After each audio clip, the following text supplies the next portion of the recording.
Bonjour, alors je me présente, je suis Sophie Barrault, je suis formatrice à l'école Blondeau et aussi je participe aux travaux du groupe de recherche Animals Lab dirigé jusqu'à présent par Jocelyne Porcher. Donc je vais vous parler d'un travail pédagogique que nous avons fait avec nos élèves CS, éducation et travail du jeune équidé. Nous recevons donc chaque année une douzaine de CS éducation et travail du jeune équidé. Le référentiel de ce diplôme est un référentiel qui est partagé en 4 UC, mais 3 UC vraiment équestres, les soins des chevaux, le débourrage et la valorisation du jeune cheval de sport ou de course. Et il n'y a pas dans le référentiel d'études de l'histoire de l'équitation ou de la culture équestre, c'est-à-dire il n'y a rien sur l'apprentissage, sur l'enseignement de l'équitation de tradition française. Pour nous, à l'école Blondeau, c'est malgré tout important d'en parler, tout d'abord parce que la méthode de débourrage dite méthode Blondeau s'appuie énormément sur l'équitation de tradition française et plus particulièrement sur le bochérisme. Donc il est important pour nous que nos cavaliers soient sensibles à cette histoire de l'équitation et à cette culture équestre. Et puis une deuxième raison, c'est que nous remarquons tout de même qu'il y a une perte de culture équestre. C'est que, comme s'il y avait eu une sorte de rupture entre les enseignants et les élèves d'équitation, que ce soit dans les centres équestres, dans les écoles d'équitation, et que souvent il y a des lacunes et des confusions quand on parle d'équitation de tradition française. Alors on avait la possibilité, en effet, de faire des cours type Bochet, sa vie, son œuvre.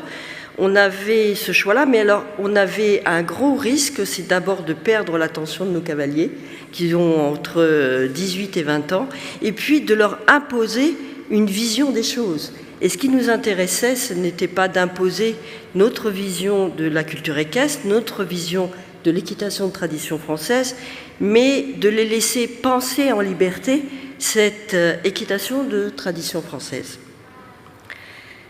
Donc nous avons mis en place une méthode de travail sur les mots, où la première étape a été de leur donner le droit, de leur donner le moment d'évoquer l'équitation de tradition française en nous donnant 2 ou 3 mots pour évoquer cette équitation de tradition française.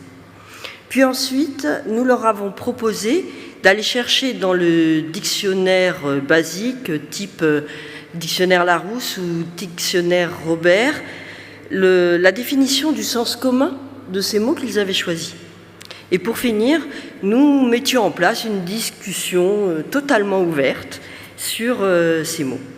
Et là, nous avons eu une expérience absolument passionnante entre nos élèves et nous. Alors, pour vous donner un exemple des mots qui étaient évoqués pour parler de l'équitation de tradition française, nous avions les mots assez évidents, comme évidemment légèreté, équilibre, harmonie, mais nous avions aussi des mots tout à fait atypiques. Nous avions par exemple Cléo, 18 ans, qui nous parle de patrimoine, Lucie qui nous parle de fierté. Alors patrimoine, c'était très intéressant parce qu'en effet, ça fait partie de notre patrimoine. Fierté, pourquoi fierté ? Parce que c'est français, l'équitation de tradition française. Je suis fière que l'équitation soit de tradition française pour Lucie, 20 ans. Et puis Lucie aussi, elle était très propice à nous faire des blagues. Elle nous parle de nature et elle nous parle de liberté. Alors je lui demande, mais pourquoi nature ? Et elle me dit, mais en fait, parce que l'objectif de l'équitation de tradition française, c'est retrouver l'équilibre naturel du cheval avec un cavalier sur le dos. Donc il y avait pour elle une notion de respect de la nature, au moins des allures du cheval. Et puis aussi, liberté. Alors, par exemple, nous sommes allés chercher donc la définition du mot liberté dans le Robert, et la définition qu'ils ont choisie pour le mot liberté, c'est vivre sans contrainte. Et puis, nous avons lancé la discussion, donc qu'est-ce que ça veut dire, vivre sans contrainte ? Et nous sommes arrivés à cette formule qui est le travail en liberté. Et nous avons, dans la discussion, nous en sommes arrivés à se dire qu'au fond, il y avait un paradoxe. Parce que travailler, c'est des contraintes. Travailler, c'est accepter des règles, s'y soumettre et avoir des objectifs qu'il faut atteindre. Donc, est-ce qu'il y a de la liberté quand on travaille en liberté avec un cheval, en tous les cas pour le cheval? Et pour finir, nous avons aussi, nous sommes partis pour se dire à ce moment-là, peut-être que la liberté, en fait, c'est le cheval libre, c'est le cheval qui vit en liberté dans la nature. Et puis en fait, on s'est rendu compte que vivre en liberté dans la nature pour un cheval, il y a peut-être aussi des contraintes. C'est les contraintes de la hiérarchie, c'est les contraintes de la prédation, donc c'est des contraintes. Ce qui a fait dire à Mélanie, une de mes élèves, qu'au fond, la liberté, ça n'existait pas. Et puis, on est parti sur la nature, et la nature a été, encore une fois, alors on s'est un peu éloigné de l'équitation sur la nature, on est parti sur qu'est-ce que la nature, très difficile à définir la nature, d'autant plus si on part sur les travaux anthropologiques de Philippe Discola qui nous explique qu'au fond la nature, au fond c'est un concept complètement occidental qui n'est absolument pas majoritaire dans les communautés humaines, ce qui a fait dire encore une fois à Mélanie que la nature n'existait pas. Ok, donc voilà, nous partions sur des questions philosophiques très intéressantes, mais qui nous éloignaient quand même un petit peu de l'équitation. Alors nous sommes revenus, nous allons parler des résultats, mais est-ce que ce sont vraiment des résultats? On n'avait pas envie d'avoir des résultats obligatoirement. Mais nous sommes revenus à des mots qui sont plus, en effet, directement liés à l'équitation. Et nous sommes partis, par exemple, sur la légèreté. Alors, la définition du dictionnaire Larousse pour la légèreté, c'est propriété de ce qui n'est peu pesant, peu dense, peu épais. Ça s'oppose évidemment à la lourdeur. Et c'est aussi quelque chose qui a un caractère de léger, hein, donc de peu important. Alors là, dans notre conversation avec les élèves, est arrivé quelque chose d'assez intéressant. C'est qu'est-ce que c'est que quelque chose de léger, quelque chose de peu important. Et puis c'était en contradiction avec ce qu'était la légèreté pour un cavalier, parce que la légèreté pour un cavalier, c'est le Graal.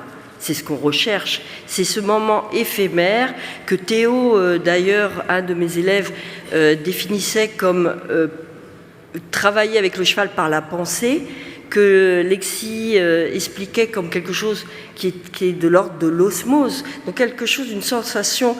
Et hier, Charlène Lourd et Vanina Deneux parlaient de la passion. Peut-être que c'est cette addiction à ce moment de légèreté avec le cheval qui nous permet de subir et de supporter toutes les souffrances au travail qu'on peut avoir dans la filière équine. Enfin voilà, et donc, mais en même temps, pour le sens commun, ça pouvait être léger. Et donc, je leur ai posé la question, mais qu'est-ce qui, dans une société humaine, est quelque chose de léger et pourtant qui apparaît et qui existe dans toutes les communautés humaines? On est arrivé à ce moment, au fond, qui a été le confinement du Covid, et qu'est-ce que c'est que quelque chose d'essentiel et quelque chose de non essentiel? Là, mes élèves m'ont prononcé deux mots, le mot art et le mot sport. Et en effet, si on voit, pendant le confinement, en effet, eh bien, ce qui a été considéré comme non essentiel, c'est l'art et le sport.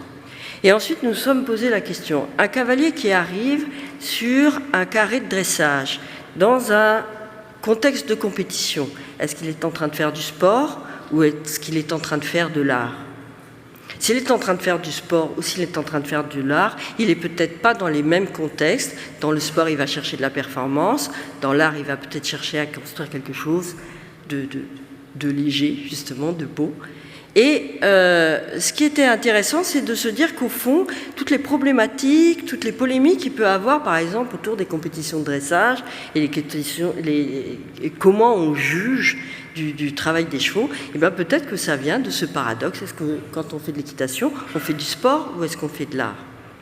Voilà le genre. Alors, je n'ai pas de réponse, je n'ai pas de résultat, je précise, mais enfin, c'est les discussions qu'on a eues avec nos élèves. Ensuite est arrivé évidemment le mot d'équilibre. Alors l'équilibre, c'est justement ce rapport entre des forces qui s'équilibrent entre elles et qui deviennent harmonieuses. Qu'on a observé des définitions du dictionnaire sur l'équilibre, c'est que c'est toujours et très souvent lié au mot harmonie. Et donc, ce qui était vraiment intéressant, c'est qu'on en a conclu avec nos élèves que le mot légèreté, équilibre, harmonie étaient au fond liés les uns aux autres. En équitation, il fallait trouver l'équilibre pour arriver à l'harmonie et pour se trouver dans cet état de légèreté. Donc c'était peut-être là, au fond, la synthèse qu'on pouvait faire de l'équitation de tradition française. Pour finir, je vous donne un dernier exemple qui est le mot aide, les aides du cavalier. Alors, les aides du cavalier, évidemment, est venu, les aides du cavalier, c'est les jambes, c'est les mains, c'est les voies, c'est les aides artificielles, c'est les éperons, c'est la cravache. Mais en fait, si on regarde la définition du mot aide dans le dictionnaire, c'est l'action d'intervenir en faveur d'une personne et de le soutenir, c'est-à-dire de lier ses efforts aux siens. Et là, donc, pour les apprentis, est arrivée une synthèse de ce que pouvaient être les aides du cavalier, qui partait vers une idée que les aides du cavalier, c'est chercher la coopération avec le cheval. La coopération avec le cheval, c'est d'être présent pour lui, mais de ne pas être obligatoirement, les aides n'étant pas obligatoirement une manière de soumettre ou d'avoir de la coercition envers le cheval. Qu'est-ce qu'il faut retenir de tout ça? C'est qu'en fait, ce qui était vraiment intéressant dans ce travail, c'est que notre idée n'était pas de leur imposer des définitions, des concepts de l'équitation de tradition française, mais de les laisser penser ces concepts de l'équitation de tradition française. Et au fond, la conclusion, ou peut-être le résultat justement, c'est que en fait, ces jeunes de 18 à 20 ans ont modernisé cette définition de l'équitation de tradition française en la reliant justement à toutes ces problématiques du bien-être et toutes ces problématiques de nos relations avec les questionnements sociétaux que se posent les opinions publiques sur quels sont nos rapports entre les hommes et les animaux et comment en fait on peut moderniser en fait l'équitation de tradition française qui est plusieurs fois centenaire. Je voulais conclure par une chose, par mon expérience personnelle. Pourquoi nous avons eu l'idée de construire ce travail à partir des mots? C'est parce que de mon expérience personnelle, quand j'ai rencontré des chercheurs qui étaient aussi des penseurs, ils avaient souvent des formules qui nous emmenaient dans des champs des possibles et qui nous parlaient peut-être encore plus facilement et de façon peut-être plus spirituelle de notre relation entre l'homme et l'animal.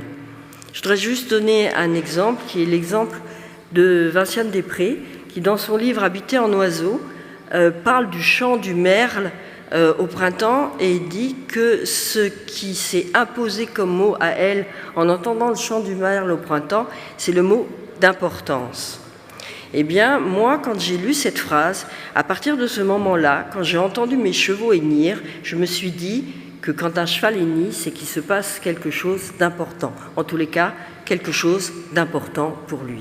D'où cette envie de travailler à partir des mots et de laisser, je dirais, notre esprit voilà, s'envoler avec les mots. Je vous remercie de votre attention.